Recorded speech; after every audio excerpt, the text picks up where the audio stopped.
What if one of the most notorious killers in history faced death the same way he lived, without remorse? This is the chilling story of how John Wayne Gacy died and the disturbing details behind his final moments. Gacy, later known as the Killer Clown, was convicted of murdering at least 33 teenage boys and young men throughout the 1970s. His crimes shocked the entire nation, not just because of their brutality, but because of the life he lived in plain sight. To the outside world, Gacy appeared normal. He was seen as a friendly, active member of his community, someone who volunteered, someone who entertained children at hospitals and birthday parties dressed as a clown. That image earned him a nickname that would later become infamous. But behind that persona was something far darker. In 1980, Gacy was officially convicted and sentenced to death. Even then, he refused to accept responsibility. In a recorded interview later featured in the Netflix series Conversations with a Killer, the John Wayne Gacy tapes, he questioned the verdict and made it clear he felt no guilt. He said he had no remorse for what he had done. After his conviction, Gacy spent more than 14 years on death row. During that time, he gained attention for an unusual reason. He began creating paintings, many of them featuring clowns and other figures. Some of these pieces were sold for thousands of dollars, adding another unsettling layer to his already disturbing legacy. Then, on May 10, 1994, his time finally ran out. Gacy was scheduled to be executed at Stateville Correctional Center. The method chosen was lethal injection, a process designed to be efficient and controlled.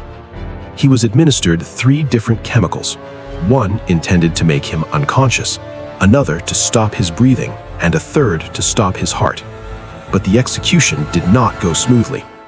During the process, there was a problem with the IV line.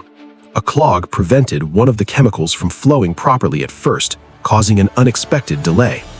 Instead of a quick procedure, the execution took 18 minutes to complete, around 4 times longer than expected. Even in death, the situation remained unsettling. Gacy was 52 years old when he died. Before the execution, he was given the option of a final meal. His request was both simple and strangely symbolic. He ordered fried chicken, fried prawns, French fries, strawberries, and a Diet Coke. The choice stood out to many because years earlier he had worked as a manager at Kentucky Fried Chicken. Then came the final moment. When asked if he had any last words, Gacy did not apologize. He did not express regret. Instead, he delivered a short, defiant statement: "Kiss my ass."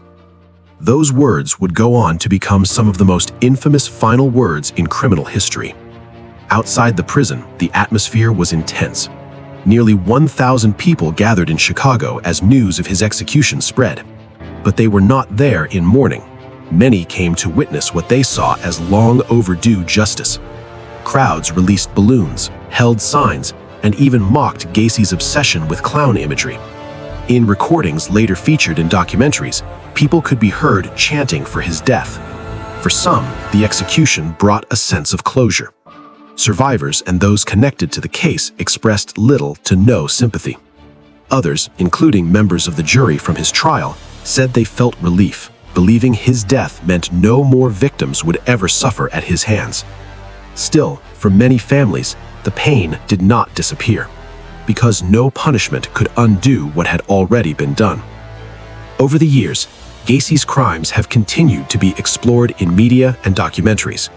His story has been revisited in productions like Conversations with a Killer, the John Wayne Gacy tapes, and John Wayne Gacy, Devil in Disguise, as well as newer dramatizations that attempt to understand how such a double life was possible.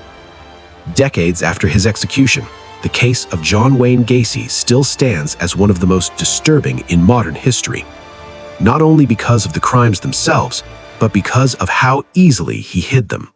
A man who appeared kind, trusted, even harmless, yet became one of the most feared killers of his time.